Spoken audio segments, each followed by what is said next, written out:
Hey, what's going on everyone? I am Sir James from GamerFusion.com coming to you guys with another review. And for today's review, I'll be reviewing the Avengers Battle for Earth for the Xbox 360 Kinect. Now, I gotta say, this is probably the best fighting game on the Kinect that I've played thus far. Let's go ahead and go over the story. In this case, what is the story about? Now, I never did read the comics, so there's probably going to be people who are familiar with the comics that know more about me, so I do apologize. Like I said, I didn't read the comics, but I'll do my best to try to clarify certain things. Now, I had to play through the game probably 2 or 3 times just so I could understand the story a little bit better, due to the comic book scenes that are within the game go by really quick, and it's kind of hard for me to stay focused on that just due to how fast they're going by. But from what I was able to piece together is that Earth is being under attack by a new alien force called the Krell. And the Krell actually have this unique power where they could take the appearance and the powers of the heroes and villains, basically anyone on Earth, they could basically copy and become them. And that's how they infiltrate, the Earth's security defenses and try to take them down so they can send their entire invasion force. And of course you have the Earth's mightiest heroes such as the Avengers. And of course Earth's mightiest villains teaming up together to stop this alien invasion, which is pretty cool. That's pretty much what I was able to piece together. Like I said, the comic book scenes go really fast, but I was pretty much enjoying the fights more than anything. So let's go ahead and go over the different things that are involved in the game.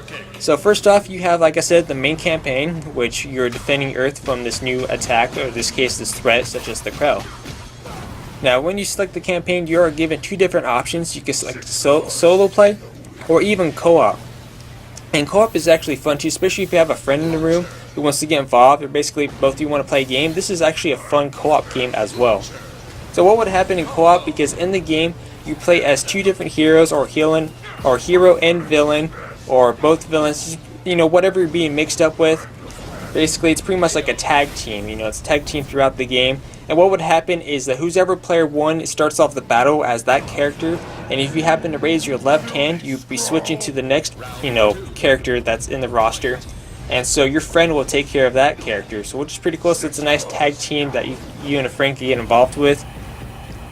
But in the game itself, there are a total of 41 fights, which is very good. I mean, I'm glad there were a ton of fights in this one than the last Kinect game I played, which is the Dragon Ball Z for Kinect, but I don't want to get into that one.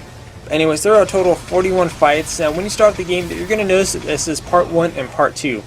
In part 1, you face off in 20 fights, which the difficulty is not really, all that challenging. You're going to find it really easy the first half of the game. But then once you reach part 2, it increases the difficulty quite a bit. So it was a much more challenging and enjoyable experience for me. So basically, I enjoyed the second half of the game because the AI was much more challenging. And that was basically what I was looking for. I like a nice challenge instead of a nice easy game, if you know what I'm saying. Which was pretty cool.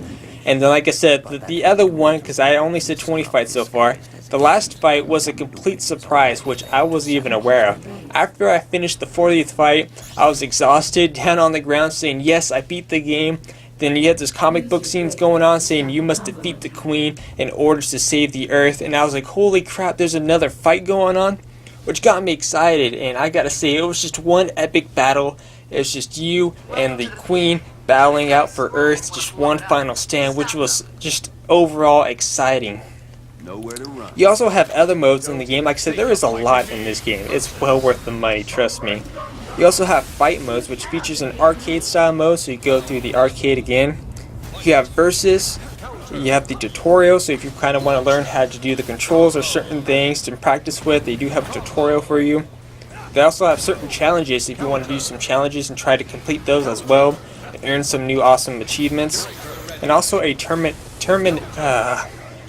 mode, my bad. Wow, I can't believe I mispronounced that.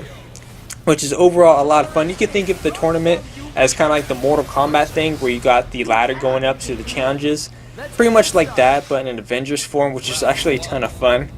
And another cool thing, which I really loved about this game, is the online battle. And yes, you could actually go online and battle other people throughout the world, which was a ton of fun. I just liked battling random people and trying to fight to see who's the best at this game. But in the online mode, you have ranked, quick match, private match, locate session, and leaderboards as well, to try to beat at the top of the leaderboards, which is just overall a ton of fun. Half the time I chose quick match just so I could be paired up with someone random. And of course the rank match, of course you'll be fighting people within your specific rank, and as you increase your rank, the challenges are going to get more harder, and just overall, just like I said, an overall enjoyable experience in the game. And the last section in the game is you have what's called headquarters. In headquarters you can see the progression you have throughout the game. It's going to keep track of your wins and loss. You can also go through each of the characters' bios and stats of where the greatest strength and weakness is at, which is pretty cool. And you also have the collector's cards, which you could get within the campaign, and of course completing online matches as well. And of course you also have the Xbox Live option, where you could go and get some Xbox Live avatar items. You also have some extras, behind the scenes and all that fun stuff. And of course, last but not least, Uplay. You could earn Uplay points to unlock some other missions within the game, which is pretty cool overall. But like I said, with everything that's featured within this game, you're getting your money's worth. Now, as for the controls in this game, the controls for me, with my experience, worked 97 to 98% of the time, which is very good. And what's cool is that it's very fast paced as well, so the Kinect was keeping up really well, which I was happy with. I wasn't deteriorated from the gameplay at all, just to how well the Kinect was actually picking up with your speed.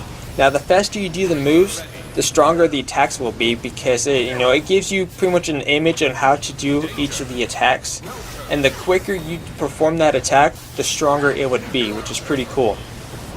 And of course, during the gameplay, you'll notice on the bottom right corner you have this little meter that keeps filling up. Halfway you have what's called a counter, so you could stop the enemy from using their special attacks and whatnot. And of course, if you fill it up all the way, you could use your ultimate attack. And basically with the ultimate attack, you're going to have a certain quote on the bottom of that character that you got to say. Now, if you say that quote correctly or quick, you're going to get a bonus boost, and that's when you start pounding the living crap out of your opponent, which was just really enjoyable. I was laughing and just having a great time overall. Just really enjoyable experience. And of course too, on the menu system, you have two different ways you could go through the menu system. You can either go through the menu by using your hands, or you could actually go by voice command, because you'll notice on the menu system is that on the bottom right hand corner, if you say assemble, that's when it activates the voice command, and then basically whatever it says on the screen, like if you say go back, it's going to go back to the previous screen, or if you say the peak, it's going to select the peak level and go from there. But anyways, I'm going to have to give this game a 9.2 out of 10. If you guys would like to check out the full walkthrough, check the link down below. Anyways, I'm Sir James from GamerFusion.com, and I'll see you guys at the next review.